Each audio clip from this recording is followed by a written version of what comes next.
Mais ça sera moderne, ça sera, le SOS va être moderne. Mais plus oui, que mon Tokyo. Taille relevée par Philippe. Mais oui, c'est l'histoire d'une belle terrasse en fait qui s'est laissée aller au fil des années. Elle s'est laissée aller à Dame Nature et Dame Nature est redoutable Et lorsqu'on oui, se ça laisse arrive aller. Les parfois. ronces sont apparues. Regardez un petit peu le avant de cette terrasse. Les ronces ont tout envahi. Les claustras, on n'arrive même pas à pénétrer. Regardez, on pénétrait par une petite porte et tout simplement voilà les feuilles. Oula. Il y avait une terrasse avant, hein, il faut le dire. Hein. Donc là, tout a poussé. Ah oui, donc elle s'est vraiment Elle est grande, laissée la aller. terrasse, là. hein. Elle a vraiment C'est été abandonnée. vraiment laissé aller. Non, 25 mètres carrés, 5 x 5, donc oui. pas vraiment très grande. Mais regardez, il y a de la vigne, on ne voit plus le sol.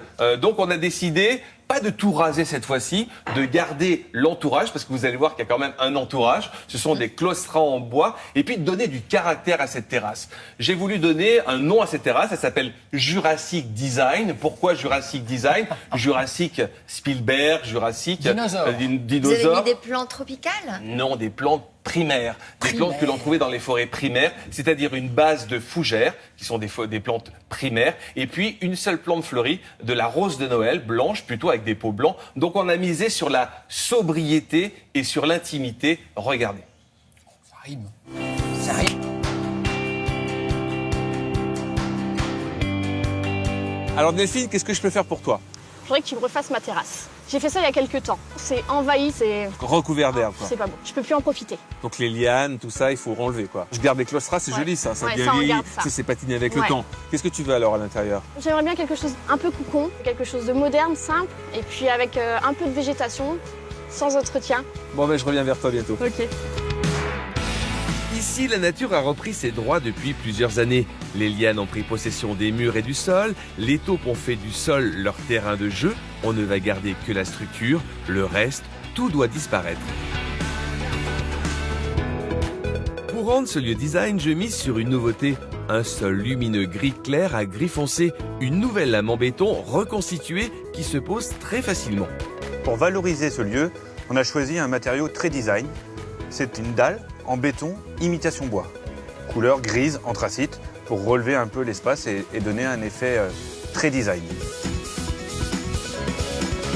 Quel est le principe? Le principe, c'est de reniveler le sol avec un gravier. On pose directement les dalles dessus, il n'y a pas de colle et on ne fait pas de joint, ce qui permet d'avoir un revêtement, une terrasse drainante. Le procédé, c'est de créer des moules à partir de vraies planches de bois. Après, on remplit d'une formule de béton avec des colorants gris ou autres, et cela nous permet d'avoir une imitation parfaite avec un veinage du bois sur les dalles. L'avantage d'avoir des veines de bois apparentes, c'est de créer un revêtement antidérapant. Les plantes ne sont pas positionnées en pleine terre mais mises en scène dans des poteries ultra légères en PVC, ce qui permettra de les déplacer facilement ou d'hiverner certaines plantes en cas de grande gelée. On mise sur le blanc qui se marie avec le gris et apporte cette touche design. Le terreau et le paillage n'ont pas été choisis par hasard, alors astuce pour mettre ces plantes en valeur. C'est de la bonne terre d'abord fertilisée et en surface du paillage de schiste ardoisier qui va maintenir une bonne hygrométrie de la terre et ce qui fait que les éléments fertilisants vont bien circuler à travers toute la plante. Et les plantes vont se retrouver comme dans la nature. Les plantes choisies sont des fougères. J'aime leur côté persistant, rustique et préhistorique. Un côté Jurassic Design. Petite ou sur tronc, elles règnent en maîtresse sur ce lieu. J'ai choisi des fougères rustiques, persistantes, c'est-à-dire qu'elles gardent leurs feuilles l'hiver. Elles vont rester vertes tout l'hiver, avec un feuillage harmonieux, doux, léger, notamment Dixonia antarctica. Ce sont des fougères sur tronc. Ce qui est très rare pour des fougères, elles montent sur un tronc, elles ressemblent à un palmier avec de très très longues frondes qui peuvent faire 1,50 m, 2 m. Ça donne un côté de design, ça permet d'avoir un peu de lumière sur une terrasse dans un jardin. Les fougères plus basses se mélangent merveilleusement au bois et à la pierre. Les fleurs sont simples, une nouvelle variété d'élébores aux roses de Noël qui fleurissent près de 6 mois sans interruption et qui détachent bien leurs fleurs de la couronne végétale. Sensationnel. Alors Delphine, tu aimes ou pas? Ah, j'aime beaucoup, Qu'est-ce que j'adore. t'aimes bien? C'est le petit côté bois. Le choix des pots, la taille, la couleur. C'est moderne, mais en même temps on est cocon. Et puis avec le mobilier, enfin, les arbustes, tout ça, Ça te plaît? ça me plaît. Alors regarde la version nuit, c'est pas mal aussi.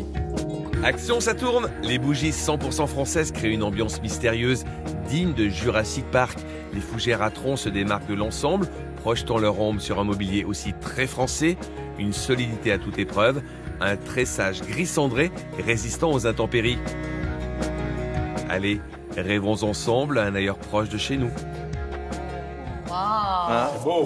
Petit plan de drone à la fin, c'est joli. Oh, c'est On super. adore la version de nuit. La Il y a version- toujours une petite version de nuit. Vous avez toujours votre petite version de nuit, c'est pas mal. Le jardin, ça se vit le jour et la nuit. Alors regardez, cette fameuse fougère arborescente, elle est magnifique, elle peut monter sur son tronc à 3-4 mètres de hauteur. Elle est vraiment superbe, elle peut garder ou perdre ses feuilles, en tout cas elle repart chaque année. Regardez là, le printemps arrive, elle fait ses premières frondes. Extraordinaire. C'est drôle, c'est tout enroulé. C'est tout en comme toutes les frondes de fougères, elles sont d'accord. comme ça, elles se déroulent. Voilà. Ah ouais. Vous avez aussi, on a mis une élébore. Regardez, vous avez aussi, vous pouvez mettre une variante, une nouvelle variété, une variété rose de Noël, mais qui est beaucoup plus haute que la variété blanche, mariée aussi avec des peaux blancs. On n'a mis qu'une seule couleur de C'est peau. quoi, ça Ça, ce sont des roses de Noël, C'est trop beau. des élébores. Et ça fleurit. Ben, ça fleurit du mois de décembre jusqu'au mois d'avril. Vous avez presque 4-5 mois de floraison ininterrompue. Après, ça reste et ça se naturalise. Ça reste vraiment. Donc ça il ne faut fait pas trop s'en occuper. très peu. Très Comme peu. ça, c'est parfait. Regardez là aussi. Ce fameux revêtement, c'est du béton, mais du béton qui reprend un peu les veines du bois. Vous les touchez, elles sont là, elles sont en relief, Pas mal, et ça ça. vous donne un petit côté antidérapant à la terrasse. Donc on ne glisse pas Super, ça. sur cette terrasse, et ça donne ce côté un peu design, évidemment. Là aussi, regardez, on a recouvert toute la terre, pas par de la paillette de lin ou d'ardoise, on a fait ça avec de la paillette d'ardoise. Ça, c'est très beau parce que on ne voit pas ça, mais lorsqu'il pleut, elle devient presque bleue, cette ardoise. Il adore. Elle vient de Bretagne, elle est magnifique, Il bleu adore vert. l'ardoise, Hein. avec ses reflets d'argent sous la pluie. Exactement, c'est Oui. exactement ça. Et en plus, ça évite évidemment d'arroser, et puis ça évite les mauvaises herbes, et puis ça vous donne ce côté mariage justement très minéral. Et puis on a planté aussi dans les pots, on aime ou on n'aime pas, ces petites fraises métalliques ou autres pour donner un peu de peps, parce que vous avez vu qu'il n'y a pas beaucoup de couleurs dans ce jardin.